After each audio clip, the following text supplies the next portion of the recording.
Day 190. ఇది చూస్తున్నారు కదా బ్రో, హైవే కాదు ఇది, సైకిల్ హైవే. ఇది సైకిల్ ట్రాక్, 3 లైన్లు ఉన్నాయి. మన 6 లైన్ హైవే లెక్క. ఒక్కసారి లొకేషన్ చూడండి, వేరే లెవెల్ ఉంది. అసలు ఎట్లా డిజైన్ చేసిరో ఏమో. ఇక్కడ సైడ్ రైట్ సైడ్ ఏమో సర్వీస్ రోడ్, ఇక్కడ లెఫ్ట్ సైడ్ ఏమో అవుటర్ రింగ్ రోడ్, మధ్యలో ఏమో సైకిల్ ట్రాక్.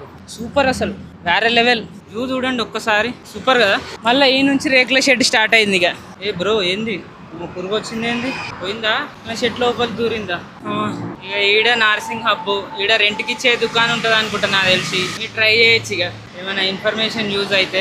ఇగో ఇవన్నీ ఒకటే లాగున్నాయి, ఇవన్నీ అవే అనుకుంటా. మనం కూడా మంచి అడ్వెంచర్ సైకిల్ కొనాలి బ్రో. ఇదంతా జస్ట్ బేసిక్ సైకిల్ ఇది. ఏదో ఇక జోష్లో పోయి కొనేసిన కానీ ఒక రాక్ రైడర్ సైకిల్ కొనాలి మనం కూడా. ఇగో ఈరోజు 50 కిలోమీటర్లు అవుతున్నది. గేర్ల సైకిల్ ఉంటే జర అప్పుడప్పుడు జర నేను ఏమనుకుంటున్నా అంటే గేర్ వేస్తే స్పీడ్ పోతుందని అనుకుంటున్నా. అది నిజము అంటే కొంచెం మన పర్ఫార్మెన్స్ బెటర్ ఉంటుందేమో అని నా ఫీలింగ్.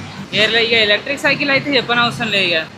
ఇక ఏడ కాలు నొస్తాడ జుమ్ అంటే అది బియ్యన పోతుంది. ఇక ఇదేంది మన సైకిల్ మనం దొక్కుతూనే పోతుంది, లేకపోతే లేదు. ఒక్కడే గేర్ కూడా కాదు. అదే సంగతి.